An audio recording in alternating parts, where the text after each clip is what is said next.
O fato é, o meu ponto nessa história é que este comitê, que hoje é basicamente composto de pessoas que conhecem a situação do Alexandre, entendem que ele é um ditador brasileiro. Olavo Edu Carvalho, melhor canal de corte do YouTube. Eu sei que você não aguenta mais ouvir, eu pedi para você fazer o triplo C, curtir, comentar e compartilhar, mas eu peço porque 4 entre cada 10 pessoas sequer estão inscritas no canal e a maioria não ativa as notificações e nem curte o vídeo, e isso prejudica o nosso algoritmo. Então ajuda a gente aí, brigadão. Então eu, por exemplo, estou aqui fazendo essa live, eu acabei de encerrar uma participação de 13 minutos, eu não gosto desse número 13, mas foi o que aconteceu, uma participação de 13 minutos na televisão americana, na One American News. Eles me convidaram para explicar justamente a negativa do Bolsonaro. E eu tive 13 minutos para falar sobre como o governo Biden colocou o Lula no poder e garantiu que o Alexandre não tivesse seu trabalho e as eleições questionadas, como o Brasil é importante e como, caso o Brasil tenha eleições livres, eu tenho absoluta certeza que o Bolsonaro voltará ao poder e é por isso que ele está sofrendo essa perseguição política. 13 minutos na televisão americana para milhões de pessoas, quando que eu teria essa plataforma se fosse simplesmente a ida do presidente? Então, a televisão aqui me chama para comentar, e eu até fico muito lisonjeado de ser chamado, mas eles me chamam quando há assunto. E só há assunto do Brasil e não há assunto melhor do que essa questão da negativa. Afinal de semana eu já tenho outras participações em outros veículos. Então, graças ao Alexandre, mais uma vez, a ditadura brasileira se tornou uma pauta central na América, uma pauta central nos Estados Unidos, que nem sempre estão prestando atenção a gente no Brasil. Eu brinco dizer, né, quase que os americanos olham para o Brasil não com o grau de atenção que a gente deveria ter. Esse é um trabalho que precisa ser construído aqui. É um problema de anos de diplomacia mal conduzida, mas também de um país que olha para a gente meio que como a gente olha para a Bolívia, né? Então, quem ajuda a reverter isso é o presidente Bolsonaro com a sua importância, mas o Alexandre que faz coisas como o que ele fez com Elon Musk e como o que ele faz com o Bolsonaro agora. Um outro exemplo que ilustra exatamente o que eu quero dizer, de forma absolutamente inequívoca, é o fato de que, deixa eu ver se eu consigo colocar aqui para vocês, vou eu, o comitê, uma dessas notícias, né, eu falei que a notícia havia sido repercutida em todos os veículos, e quando eu digo todos os veículos, eu digo todos mesmo, inclusive agências de notícias. Vocês sabem que a Associated Press é uma das maiores agências de notícias do mundo. O que a Associated Press publica é replicado em jornais do planeta inteiro. E uma dessas publicações na mídia, pela Associated Press, foi retuitada, gerando uma reação imediata do Comitê de Relações Exteriores do Congresso dos Estados Unidos.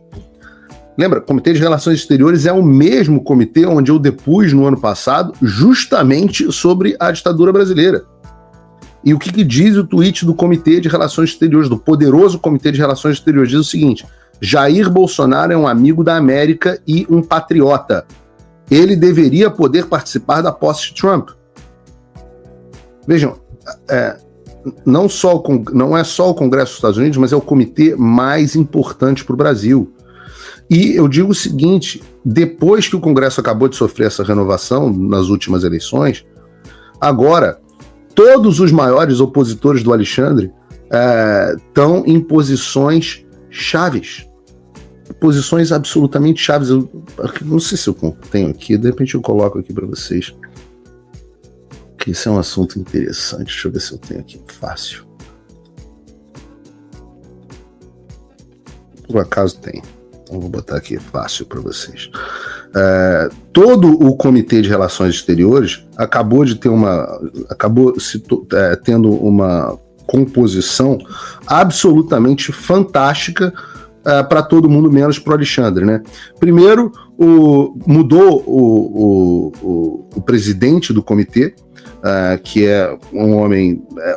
eu não vou falar mal do anterior, mas não era a pessoa que mais nos ajudava do mundo, e agora a gente tem uma pessoa que é o Chairman Mast, que eu tenho uma pessoa que eu tenho acesso. Agora, vejam o restante das pessoas que estão no comitê. Alguém sabe quem é Darrell Issa? Darrell Issa, que é o vice-presidente do comitê, é simplesmente o autor do projeto de lei, junto com a Maria Salazar, o autor do projeto de lei que cancela o visto o projeto cancela o visto daqueles que violem a liberdade de expressão no exterior. No caso, especificamente os ministros do Supremo Tribunal Federal, o Paulo Gonet agora também, por exemplo, e outras figuras como delegados da Polícia Federal, etc. O autor desse projeto virou simplesmente, não era, vice-presidente do Comitê de Relações Exteriores do Congresso americano. Esse segundo que vocês estão vendo aí também é velho conhecido, que é o Chris Smith, o maior opositor que o Alexandre tem, alguém que já denunciou, e ele na verdade ficou em 2 subcomitês, o subcomitê de África e o subcomitê de Direitos Humanos e organizações internacionais que ele já estava. Aqui, essa mocinha asiática aí eu não conheço, é da parte de Ásia e tal, não é interessante pra gente. Outro também assumiu um papel importante que nós já tivemos juntos, já me recebeu 2 ou 3 vezes lá, faz parte do comitê geral, mas também preside um subcomitê, o Bill Huizenga, mas não é um subcomitê tão interessante pra gente. Os 2 que são mais interessantes pra gente, além do Chris Smith, são o subcomitê do hemisfério ocidental, que vocês veem, olha como ela é bonita, olha como é bela, a deputada Maria Salazar, que acabou se tornando uma amiga não só do Brasil, mas uma amiga pessoal, uma pessoa que eu tenho o prazer de trabalhar junto, aquela que segurou a foto do Alexandre, aquela que tem tweetado sobre o Alexandre, tweetado até em português contra o Lula, fez uma série de tweets essa semana contra o Lula em português.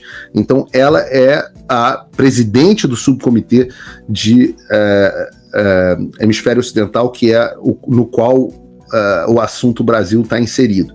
E uma notícia muito interessante foi que alguém com quem eu tenho uma boa relação assume um subcomitê fundamental, que é o deputado Corey Mills. Corey Mills assumiu o subcomitê de supervisão e inteligência. Essa, para mim, talvez seja a posição mais chave, eu espero muito que o Corey Mills possa nos ajudar, porque este subcomitê é o que tem acesso a todos os trabalhos de inteligência que foram feitos em conjunto com o STF.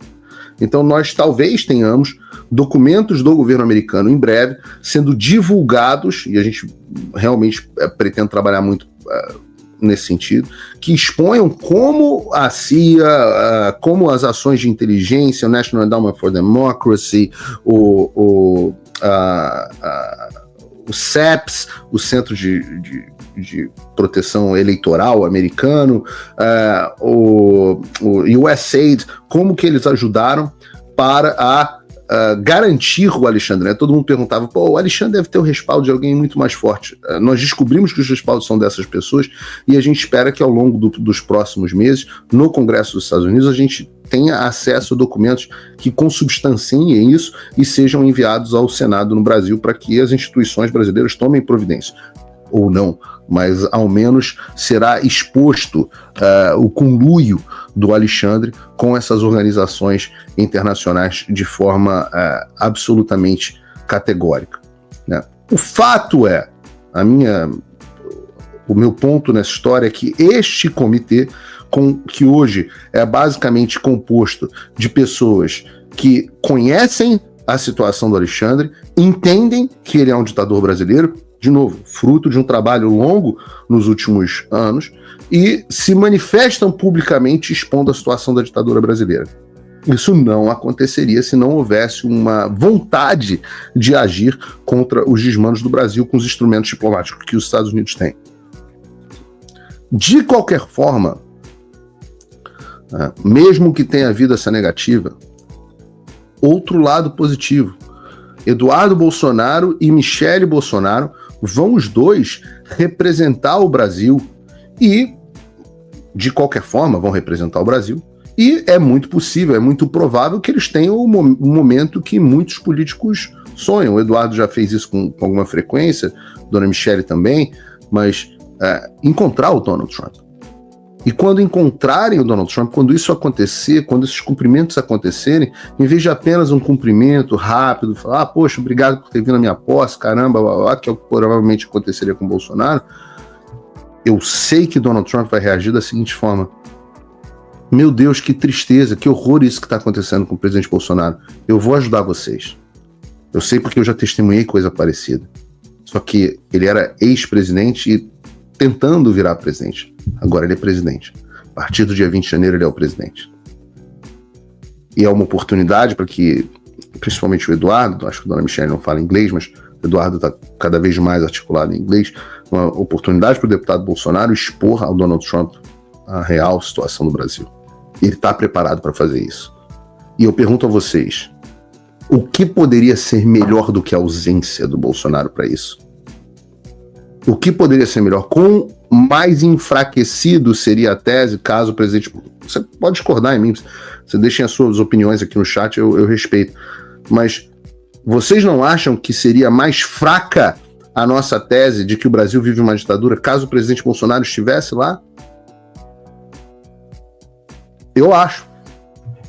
Eu tive medo de que eles autorizassem a ida do presidente justamente porque talvez eles tivessem essa percepção. E além deles, uma delegação significativa, nós temos dezenas de parlamentares da oposição e personalidades brasileiras, eu, inclusive, se você me considera uma personalidade, eu não gosto desse termo, mas